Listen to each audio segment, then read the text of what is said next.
역대상 2장 9절로 24절 말씀입니다. 역대상 2장 9절로 24절 말씀.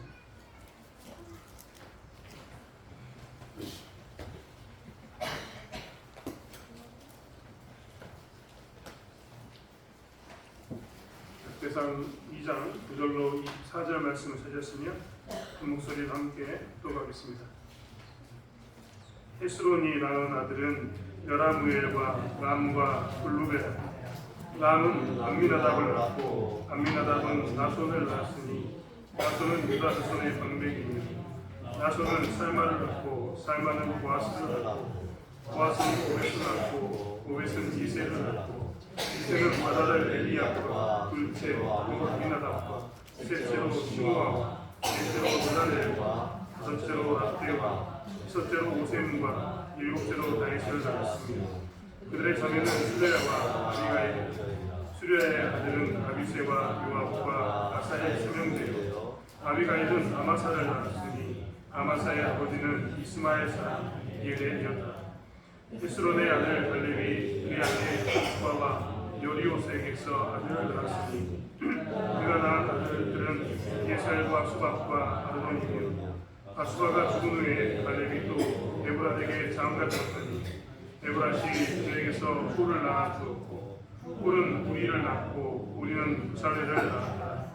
그 후에 헤스론이 60세에 길리앗의 아버지 마아겔의 딸에게 장가들어 동침하였더니 그가 수굽을 헤스론에게서 낳아주었으며 수굽은 야일을 낳았고 야일은 길리앗 땅에서 23 성읍을 들었더니 그들과 아람이 야일의 성읍들과 그낫과 그의 딸린 성읍들 모두 60을 그들에게서 빼앗았으며 이들은 다 길리앗의 아버지 마길의 자손이었다. 헤스론이 갈렙 에브라에서 죽은 후에 그의 아내 아비아가 그로 말미암아 아수르를 낳았으니 아수르는 그와의 아버지라. 옆사람과 인사 한번 할까요?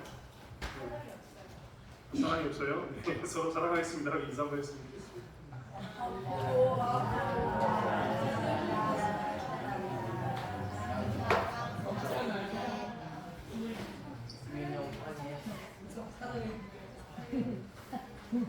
즐거운 시간 보냈는데요. 감사합니다. 여러분 주일학교가 방금 시간에도 이야기하겠지만 주일학교가 조금이나 여름이 되면 수양회를 떠납니다. 수련회가 아니라 당분간 수양회를 가는 이유는 아이들이 교회 잘 정착했으면 좋겠다는 마음을 가지고 진행합니다. 물론 말씀을 나눕니다. 그렇기 때문에 여러분 많이 기도해 주시고 관심 가져주셨으면 좋겠습니다. 우리 중학생들은 19일부터 방학인데 아마 19일부터 맞죠? 20일부터 19일날 방학이니까 저희는 이번 주부터 또 같이 모여서 지지고 먹고 살 것 같은데요. 여러분 교회에서 혹시 아이들이 떠다니면 놀래지 마시고 그러려니 하고 생각해 주시면서 기도해 주셨으면 감사하겠습니다. 우리는 진짜 긴 시간 동안 족보를 보고 있습니다. 아마 속으로 그랬을 겁니다. 이제 끝내지 족보를 아직도 이야기하나 이런 말씀을 가지고 계신지 모르겠습니다. 역대상은 아직도 한참 동안 족보를 더 이야기해야 됩니다. 하나님께서 진짜 이 성경 안에 족보를 이렇게 기록해 두신 이유가 분명히 있습니다. 그렇기 때문에 우리는 명확하게 직접적으로 이랬다라고 나오진 않지만 도대체 하나님은 왜 적었을까? 우리는 계속해서 이 족보를 통해서 계속해서 생각하고 있습니다. 이 족보를 볼 때는 우리는 성경의 이것저것을 다 뒤집어 놓고 사랑과 환경을 지금 살펴서 보고 있는데요. 여러분이 어떻게 생각할지 모르지만 그렇기 때문에 족보는 이 족보에 관한 이야기는 우리에게 큰 의미를 주고 있고 특별히 교회를 어떻게 세울 것인가에 대해서 고민하는 이스라엘처럼 교회를 오늘날 우리는 어떻게 세울까를 고민하는 우리들에게 하나님께서는 이 족보를 통해서 말씀을 주셨다는 것을 우리는 다시 한번 보게 됩니다. 오늘 우리는 드디어 다윗의 가문을 이야기하게 될 겁니다. 다윗의 가문을 이야기하게 되는데요. 다윗의 가문은 이스라엘 백성들에게 상징적인 의미를 갖습니다. 그것은 우리가 잘 알고 있는 것처럼 다윗의 왕조, 다윗의 계보는 이스라엘의 정체성과 같기 때문에 그렇습니다.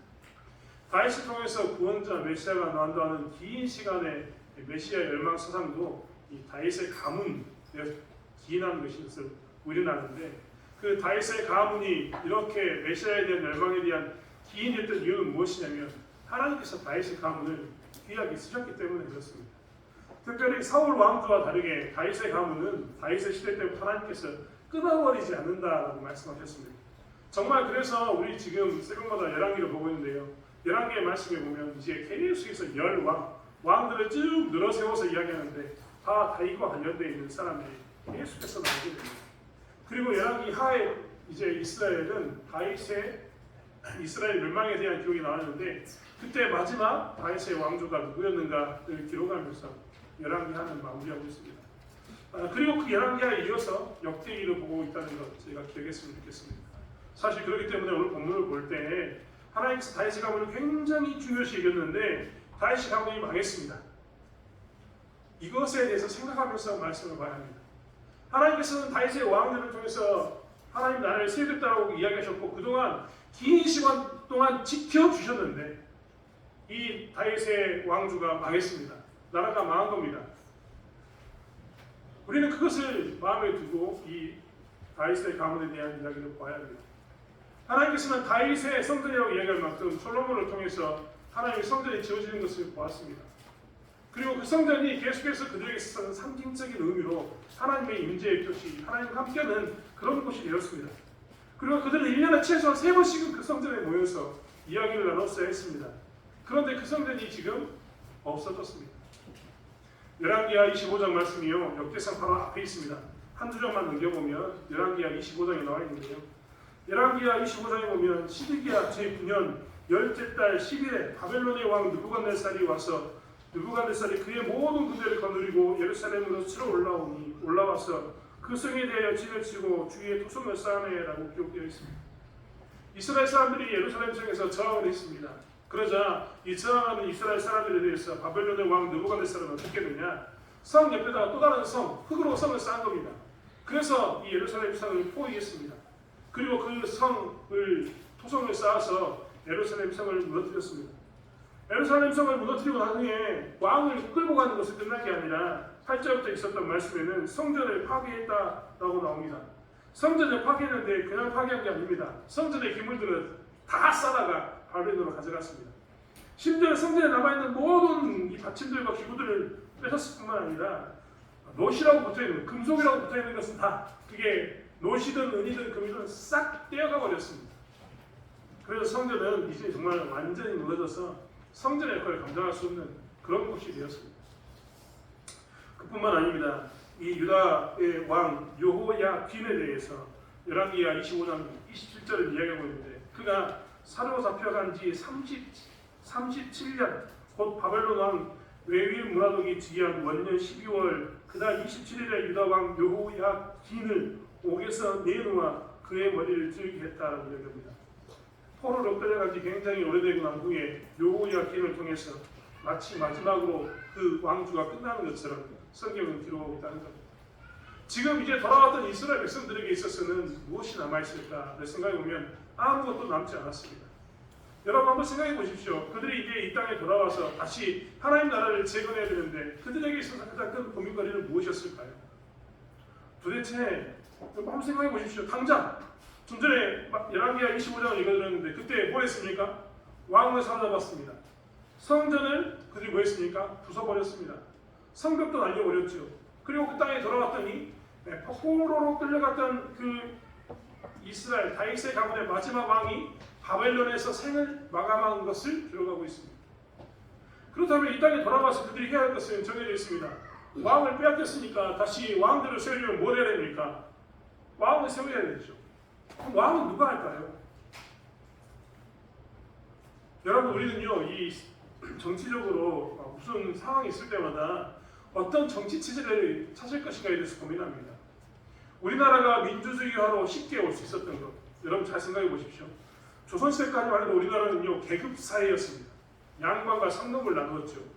상놈들은 이름도 없었습니다.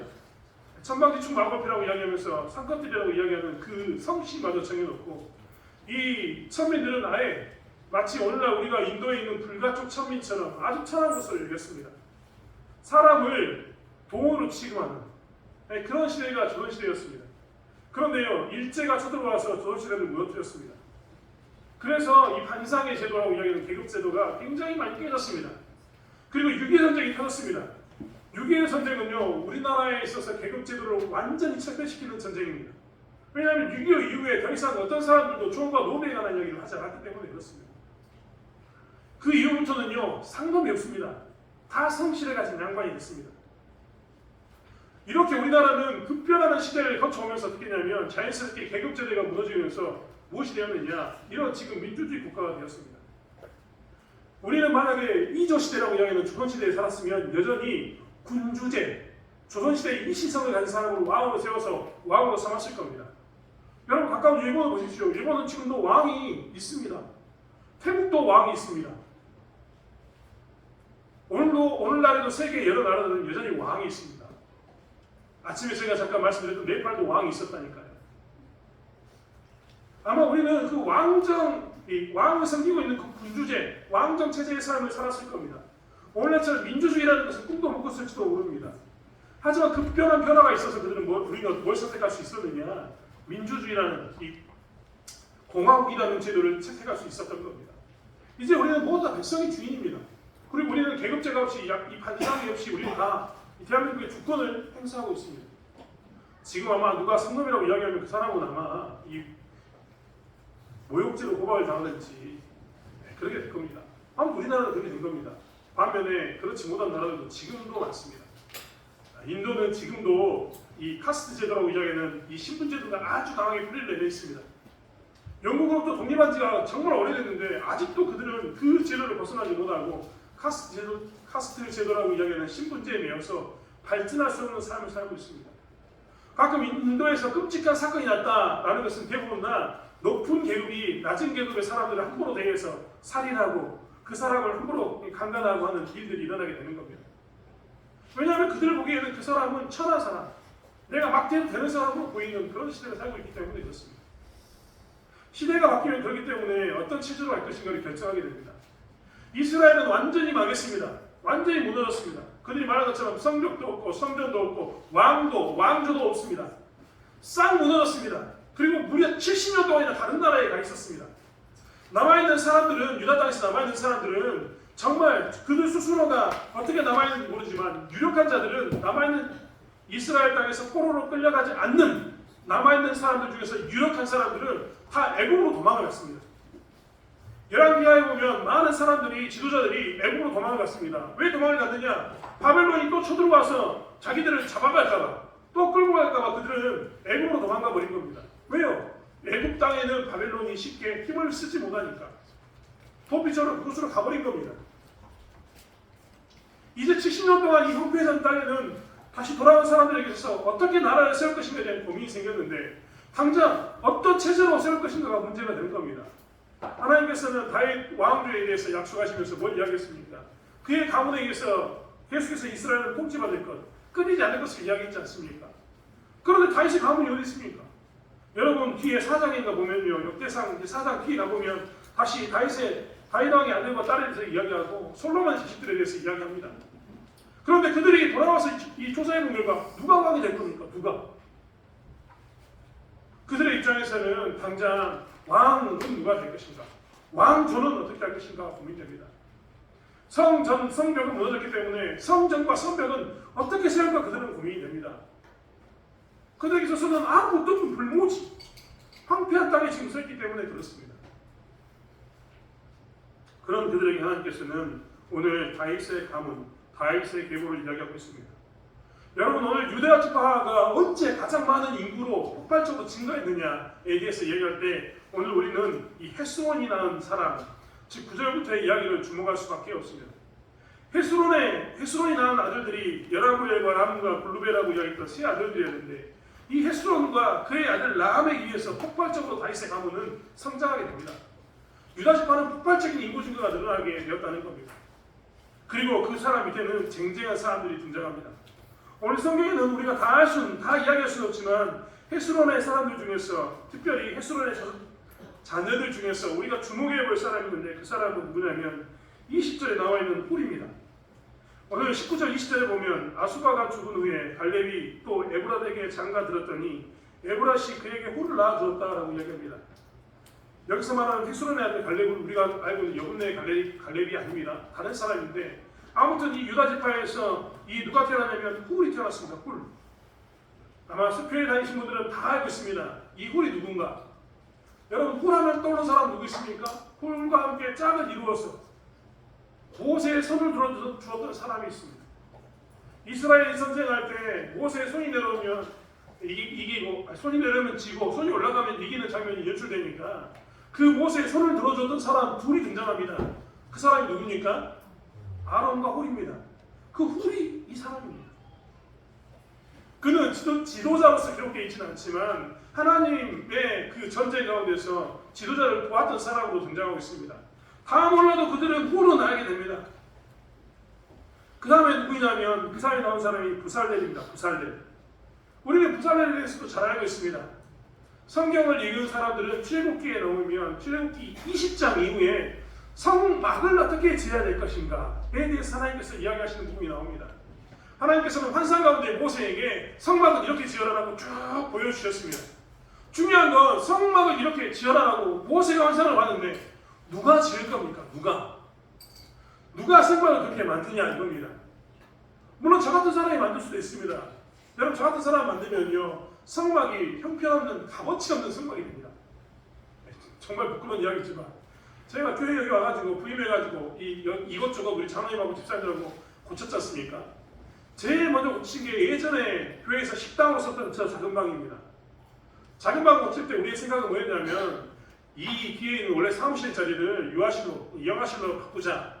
그러려면 사무실 자리가 필요하니까 비어있는 공간인 식당을 우리가 좀 메꾸어서 여기 계신 분들 다 아시죠? 옛날에는 푹 들어가 있었지 않습니까?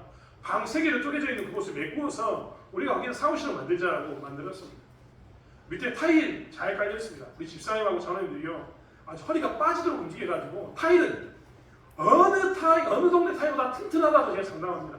왜냐하면 다른 곳은 그냥 계획한 시멘트 발라가지고 붙이는데 우리는 하나도 빠짐없이 다 발랐거든요. 왜 다 발랐는지 아십니까? 우리는 기술이 없어요. 기술이 없어. 남들 기술자는 조금씩만 발라가지고 시멘트 조금만 넣고 톡톡톡톡 해가지고 바르는데 우리는 그런 게 안 돼. 그러니까 우리는 뭐라고 했냐면 싹 발라. 싹 바른 겁니다. 보통 사람들은 시멘트 대강 깔고 물 축축축 뿌려가지고 붙이는데 우리는 그렇게 안 했습니다. 이제 일부러 의도적인 것도 있지만 우리는 진짜 뗄 수 없는 거. 한 번 붙으면 절대 안 떨어지는 거예요. 그 대신 공사는 진짜 힘듭니다. 허리가 빠지도록 일했습니다. 제가 공사하면서 그 타일 공사가 제일 힘들었습니다. 근데 그렇게 만들었습니다. 근데 더 중요한 거죠. 벽에 보면요. 벽에 편백을 붙여놨는데 들어가면 편백 냄새가 정말 좋습니다만 그 편백 공사가요. 잘 보시면 일을 조금만 하신 분이 보시면 아니 누가 공사했다냐 이런 말이 나옵니다. 왜 그런지 아십니까? 과간입니다. 처음 만들어봐가지고 과간입니다. 제가 옆에서 보긴 했지만 제가 직접 뭔지 편백을 붙여봤겠습니까? 우리 아버지가 집 지을 때 도안은 그렇지만 내가 우리 아버지 집 짓는 것에 대해서 내가 직접 지은 게 아니지 않습니까? 여러분 잘 아시잖아요. 돕는 사람하고 직접 하는 사람 차이는 엄청나게 많습니다. 그런데 우리 가운데 누구도 전문가가 없었던 거죠. 그래서 벽을 보면 정말 이 처리가 정말 이 벽에 있던 그 마무리하는 작업이 정말 아마추어구나 할 만큼 태가 팍팍 납니다. 대신 튼튼하게 지었습니다. 왜요? 모르니까 무조건 튼튼하게 지었죠. 근데 두 번째 저희가 교육관을 지었거든요. 교육관을 지을 때는 한 번 지어봤다고 이때는 이렇게 지어야 되는구나 하는 가닥이 생기더라고요. 재밌는 것은 하나저것 짓고 난 다음에 두 번째 걸 지어야 될 때마다 뭘 봤냐면 다른 집 편백 작업을 봤다니까요. 영광대교에 가면 샬롬실 있는데 샬롬실 가서 쳐다봤습니다. 끝마무리 이렇게 했구나. 여기는 이렇게 하겠구나. 그래서 두 번째를 지었습니다. 세 번째 우리 2층 사무실 제가 공사할 때도요. 갈수록 좋아집니다. 저희가 두 번째 교육관을 하고 영화부실 됐나요? 아무튼 영화부실 하니까 우리 박양구 장관님 처음으로 인정해줬습니다. 뭐라고 했냐면 목사님 이쯤 되면 우리 집도 맡겨도 되겠습니다. 이렇게 이야기했습니다. 왜요? 첫 번째, 두 번째는 형편없었거든. 근데 세 번째쯤 되니까 괜찮다는 겁니다. 그런데 한번 생각해 보십시오. 모세가 환상 가운데 성전을 이렇게 지어라. 성막을 이렇게 지어라 봤습니다. 그럼 나 같은 사람이 지으면 어떻게 됩니까? 성막이 아니라 그때부터 뭐가 되냐면 이 마구간 같은 그런 공간이 되어버립니다. 형편없는 공간이 되는 거죠. 그때 그러면 그 성막을 누가 환상의 본대로 지을 것인가? 하나님께서 그때 쓴 사람이 누구냐면 부살렐입니다. 이 부살렐은요 성령에 충만한 사람으로서 뭐 했냐면 하나님의 성막을 지을 때 부살렐 때문에 성막이 환상의 본대로 그대로 지어지는 그런 은혜가 있었던 겁니다. 그 성막에 있어서 광야에서 아무것도 없는 그들이 가져온 재산을 모아가지고 뭘 했냐면 드디어 성막을 지었습니다. 하나님의 임재의 공간을 만들었던 겁니다. 성막만 만들었습니다. 성전의 기물도 그들이 다 만들었습니다. 그 사람이 부살렐입니다. 여러분 한번 생각해 보십시오. 이게 얼마나 희망적입니까? 아무것도 없던 이스라엘 백성들에게, 광야에서 나와서 가나안 땅에 들어갔던 그들에게, 다윗의 가문을 세웠던 그들에게, 그들이 처음 시작할 때는 아무것도 없었던 겁니다. 그런데 그때 하나님께서 환상을 보여주셨고, 환상 가운데 성막은 이렇게 만들어라, 이렇게 이런 모양으로 만들었으면 좋겠다라고 얘기할 때 부살렐을 하나님께서 세우셨습니다. 이 말은 무엇이냐면 아무것도 없는 그들에게도 하나님께서 하나님의 사람을 보내서 어떻게 하겠다? 성막을 만들고 성전을 만들고 성벽을 만들고 다시 다윗을 통해서 하나님 나라를 세웠던 것처럼 왕조도 세우겠다라는 말이 됩니다. 여러분 오늘 특별히 다윗의 가문에 대해서 이야기할 때 하나님께서는요 많은 부분을 이야기합니다. 정말 많은 부분을 이야기해요. 오늘 다윗의 자손 이야기할 때 헤스론에 난 아들들에 대해서 이야기하는데요. 여러분 정리가 되십니까?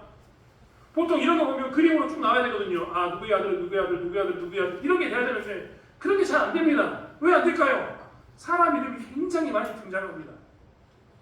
사람 이름이 굉장히 많이 등장했다는 이 말은 무엇이냐면 자손이 굉장히 많이 번성했다. 정말 다윗의 가문이 정말 번성했다는 것을 의미하고 있습니다. 그리고 그 가운데 보면 우리가 잘 보면 아비새, 요압, 아사일 이런 장군들 그리고 아마사 같은 이런 장군들의 이름이 기록되어 있습니다. 그들이 그 걱정했던 모든 일들은 무엇이었냐면 왕조를 어떻게 세울까, 성전을 어떻게 세울까, 성벽을 어떻게 쌓을까, 외세가 침입하면 군사적으로 어떻게 싸울까 수많은 고민을 했는데 하나님께서는 다윗의 계보를 통해서 이것을 보여주시는 겁니다. 야 걱정되지? 왕조가 어떻게 세워질까 걱정이 되지? 야 걱정되지? 성전은 어떻게 세울까 걱정이 되지? 성벽이 무너져 있어서 성벽은 어떻게 세울까? 이제 이방 사람들이 쳐들어오면 우리는 다시 어떻게 방어할까? 나라를 제거하면서 걱정이 안 되겠습니까? 걱정이 되죠. 당장 누구를 왕으로 삼아야 될지, 왕을 삼는 게 옳은 건지, 대제사장이 지휘하는 것이 옳은 건지 고민하고 있는 이 시점. 광야의 바벨론에 살면서 회당을 만들었고 회당장 중심으로 그들이 신앙생활을 했는데 다시 회당을 중심으로 살 것인지 성전을 중심으로 살 것인지 고민되는 시점. 수많은 이런 관계성 속에서 그들은 드디어 뭘 찾게 되냐면 다윗의 가문의 계보를 통해서 어떻게 하나님이 다윗의 가문을 세웠고 다윗의 나라를 세우는 것을 통해서 희망을 찾게 되었다는 것. 여러분 그렇지 않습니까? 다윗의 자손을 이렇게 화려하게 기록한 것은 그렇기 때문에 하나님께서 뭘 이야기하시는 거냐면 약속을 통해서 다윗의 가문을 부흥시키고 약속 때문에 하나님께서 다윗의 가문을 이었던 것처럼 너희들이 새롭게 세운 그 나라, 너희들이 재건하면서 고민하는 그 나라, 이 나라가 돌아와서 70년 동안 포로로 살다가 돌아와서 다시 세우는 이 나라가 온전해질 수 있을까, 세워질 수 있을까 고민하는 그 나라에 대해서 다윗의 가문을 세웠던 것처럼 하나님께서는 뭘 하겠다? 약속을 통해서 회복시키겠다라고 보여주시는 겁니다. 다윗의 가문이 이렇게 화려했던 것처럼 이제 우리가 세우는 다윗의 가문을 있게 세우는 하나님의 나라는 어떻게 할 거라고요? 화려해질 것이다. 회복된 나라는 다윗이었던 그 나라처럼 강대한 나라가 될 것이다라는 것을 다윗의 계보를 통해서 보여주고 계시는 겁니다. 사실 우리 또한 이 땅에 살면서 고민하게 됩니다. 여러분 여기 계신 분들 중에 우리 권사님들 신앙생활을 굉장히 오랫동안 하셨습니다. 여기 들어보면 수많은 사람들이 다 전도에 대해서 고민하게 됩니다. 그리고 수많은 사람들이 이 땅에 이 지역에 대해서 몸부림쳤다는 것을 우리 너무나 잘 알고 있습니다. 그런데 나이가 특별히 육체가 후패해져가는 이 시점에 우리는 다시 한번 목사를 통해서 그리고 말씀을 통해서 우리가 이 목사의 설교를 통해서 말씀을 통해서 계속 듣지 않습니까? 전도하자. 오늘 이야기했던 것처럼 2023년도 예배하고 회복하는 기회를 만들자. 저 회복은 나의 회복인과 동시에 우리 이웃이 다시 한번 하나님께 나온 기회를 만들자 이런 의미였는데 이런 말을 들을 때마다 부담스럽지 않습니까? 될까요? 여러분 정말 될 것 같습니까? 고민되죠. 제가 늘 말씀드리는 것처럼 우리 권사님들은 젊었다면 이슬맞고 교회 다니면서 새벽에 주여주여 외치고 색제단을 세우고 정말 우리가 좀만 젊었더라면 우리가 옆집 가고 다른 사람을 도와가면서라도 교회에 나오자고 이야기할 텐데 이제 육신이 후패해져가지고 내 걷기도 힘든데 내가 반일하고 나면 내가 논일하고 나면 나도 힘들어 죽겠는데 아니 이게 움직일 수 없어서 나도 일을 다 내려놓고 농사는 자식에게 맡기거나 다른 데 줘버렸는데 내가 다시 옛날처럼 살자고 이야기하면 불가능한 것처럼 보이는데 이때에 하나님의 말씀이 선포되면서 회복하자. 하나님의 말씀이 선포하면서 지금도 전도하자. 지금도 우리 주변에는 안 믿는 사람이 더 많다라는 이야기하면서 우리가 하나님의 교회를 세우자라고 이야기하면 우리 가운데 세울 마음이 듭니까? 우리 가운데는 우리도 모르는 사이에 그런 마음이 듭니다. 이제 세우는 것은 나의 시대는 끝이 났다. 나는 내가 할 만큼 했으니 나는 이제 노년을 그냥 이렇게 보내는 것이 낫지 않은가. 나는 그동안 그렇게 열심히 노력했는데 안 돼가지고 내가 한 것은 여기까지였지. 이제 지금은 내가 할 수 있는 게 없다 라고 말할 수 있다는 겁니다. 그런데 하나님께서는 뭐라고 이야기하냐면 회복해라. 회복시켜라. 여전히 안 믿는 사람이 더 많다. 이제 인생의 거꾸로 생각해서 인생의 마지막을 가고 있는 그 사람, 젊었을 때 그 사람을 만났을 때는 그 사람도 40대였고 30대였는데 이제는 그 사람도 70대가 되고 80대가 되었다는 그 사람, 마지막에 있는 그 사람, 지금 보면 안 들으면 듣지 못하는 그 사람을 회복시켜라. 이런 말을 들으면 우리는 어떻게 반응해야 될까요?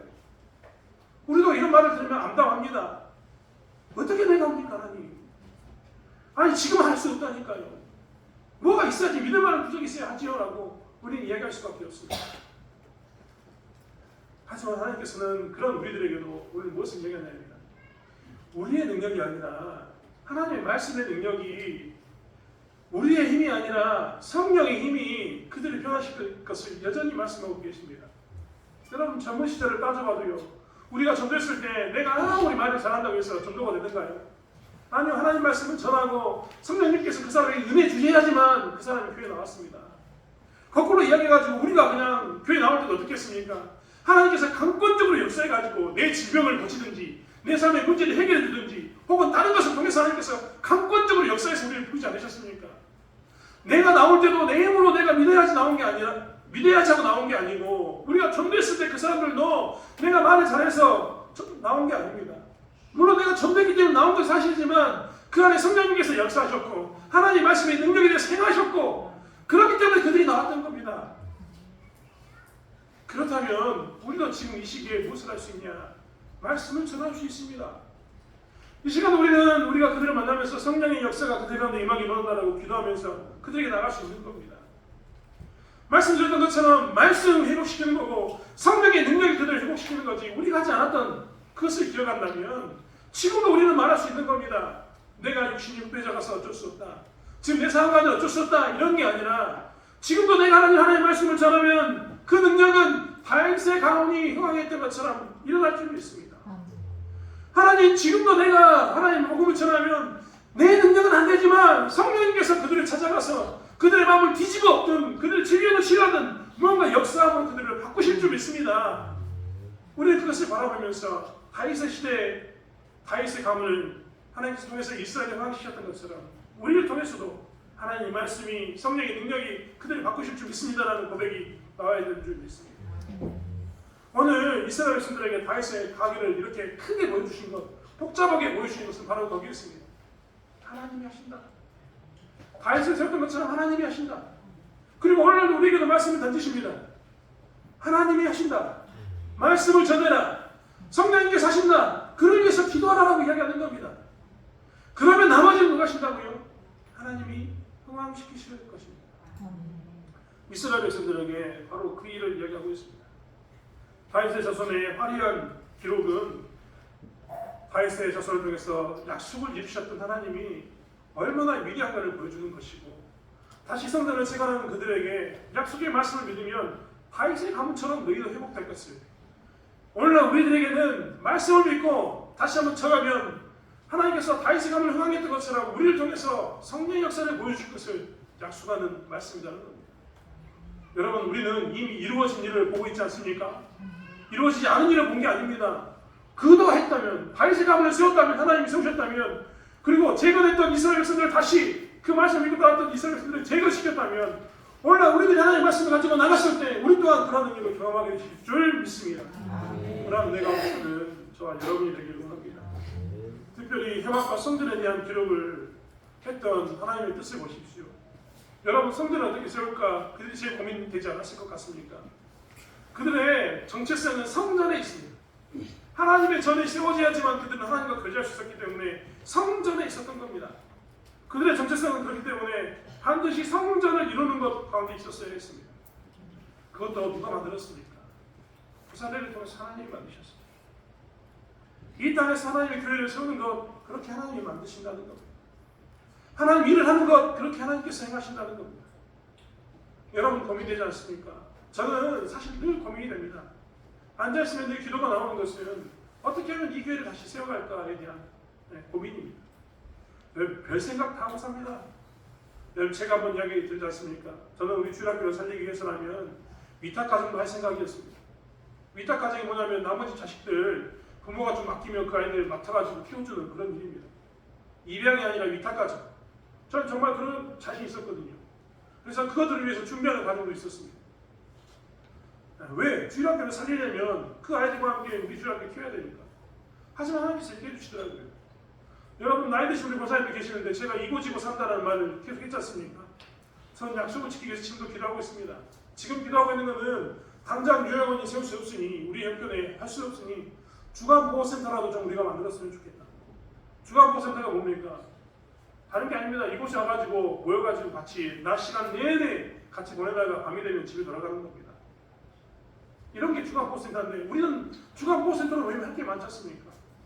우리가 낮 시간에 우리가 그저 저기 마을회관이나 노인당에 가서 앉아서 해주는 밥 먹고 그다음에 같이 이야기하고 TV 보고 이게 좋습니다. 하지만 그것보다 더 좋은 건 뭡니까? 요양원을 원래 하려고 했던 목적처럼 예수 믿는 사람이 모여서 예수 믿는 사람들끼리 교제하고 찬양하고 그 자리에 모여서 뭔가 하는 게 우리의 목적이지 않습니까? 그리고 더 연약해지면 제가 권사님들 이고지고 산다는 말처럼 집에 못 돌아가시니까 그때는 요양원에 모시고 산다 이 말이었지 않습니까? 머릿속에는 이런 것들이 계속해서 생각이 납니다. 그리고 늘 기도합니다. 우리 장로님들하고도 이야기하고 당회들 모이면 그런 이야기 저런 이야기 하면서 계속 생각합니다. 그러면 누가 필요할까 어떻게 해야 될까 고민하면서 자격증을 따고 갖춰가는 일들 가운데 있습니다. 교회를 세워가기 위해서 계속해서 신경 쓰고 관심을 두고 있습니다. 하지만 믿음 좋게 이렇게 준비했던 저도요 두려울 때가 있습니다. 누가 할까 누가 할까 누가 이 생각만 들면 갑갑합니다. 그렇지 않습니까? 혼자 어떻게 다 합니까? 우리 집사님, 권사님들 다 어떻게 우리가 다 합니까? 할 수가 없습니다. 그러다 보면 내 안에 드는 생각이 순간 나도 모르는 사이에 될까? 누가 할까? 괜히 손댔다가 완전 망하는 거 아니냐라는 그런 잘못된 의심이 제 안에도 들기 시작합니다. 그럴 때마다 늘 앉아가지고 기도하고 있습니다. 하나님, 새벽에 그 기도가 정말 많습니다. 우리도 마찬가지 아닙니까? 교회를 세우면서 진짜 세워질까? 성전이 진짜 세워질까? 환상이 보는 것과 실제로 만드는 것은 굉장히 큰 차이가 있고 환상을 보는 것과 진짜 진행하는 것은 너무나 큰 이 괴리감이 있는데 거리감이 있는데 이걸 어떻게 메꿀까? 내가 꿈꿨던 것처럼 진짜 성전이 세워질까? 우리가 하나님 나라에서 받았던 것처럼 정말 이 일이 이루어질까라고 고민할 때마다 고민되지 않습니까? 하지만 그때 누구를 보낸다고요? 살레를 보낸다니까요. 성령이 충만한 사람을 보내서 이루신다니까요. 이런 것을 기억할 때마다 드는 생각은 뭐냐면 이런 일에 대해서 함께 기도하면서 정말 우리가 성령이 회복될까? 대천교회가 세워질까라고 고민할 때마다 드는 생각은 뭐냐면 바로 그런 것이 있습니다. 하나님께서 사람을 보내실 것. 그리고 그 사람을 통해서 이루실 것. 우리가 생각에는 불안하기도 하고 내 환상이 현실 가운데 우리의 주셨던 꿈이 비전이 현실 가운데 이루어질 거라고 고민하는 이것은 있지만 하나님께서 이렇게 사람을 통해서 행하셨던 것처럼 우리에게도 행하실 거다라는 기대감이 생기는 겁니다. 여러분 그렇지 않습니까? 지난번도 말씀드렸지만 내가 목회자만 아니면 딴 데 가서 사람을 사오고 싶습니다. 제가 그 이야기 했다니까 영광 대교에 가가지고 사람 한 10명만 데리고 오고 싶다고. 내가 찍어놓은 청년들이 있습니다. 너 우리 교회에 너가 필요하고 너가 필요하고 있다니까요? 딱 데려오면 딱 좋을 것 같아요. 목회 더 이상 제가 안 한다고 했습니다. 와서 도와달라고 이야기하면 도와줄 사람이 있는데요. 목회자가 그러면 안 되지 않습니까? 남의 교회 잘 다니고 있는데 우리 교회로 와가지고 섬겨라. 이것은 정말 나쁜 짓입니다. 목회 더 이상 제가 안 한다고 이야기합니다. 그런데요, 제 안에 한 가지 소망은 있습니다.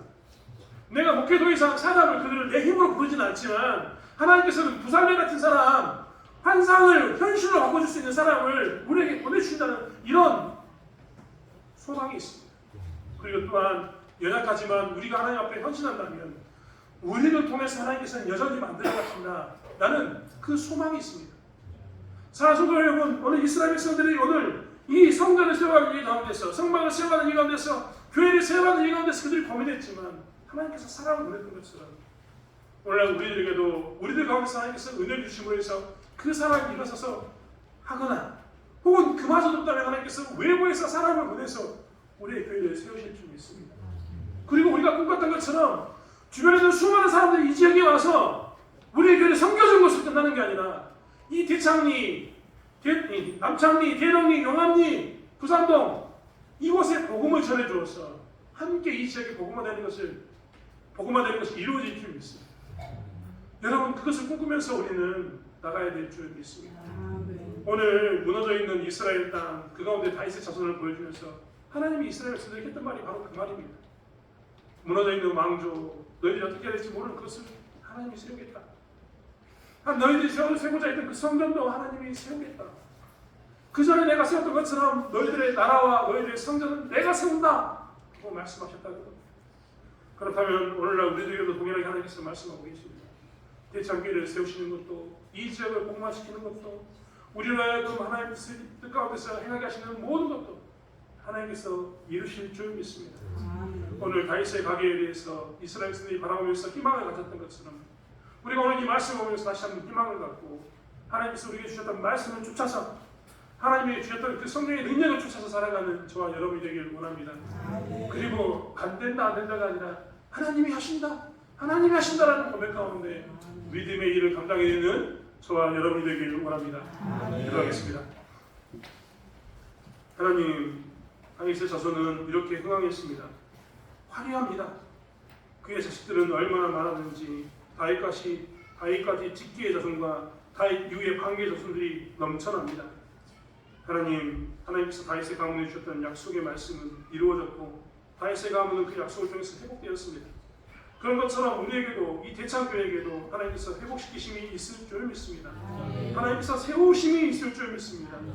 하나님 또한 교회를 세워가는 이 가운데 누가 할까? 환상은 있으나 이룰 자가 없다라고 고민할 때 살례를 보내셨던 것처럼 우리 가운데 하나님 전을 세울 때 우리를 세우시고 또한 우리가 안 된다면 사람을 세우신 하나님께서 하나님 교회를 세우시고 이 땅에 복음화시킬 줄 믿사오니 역사하여 주시옵소서.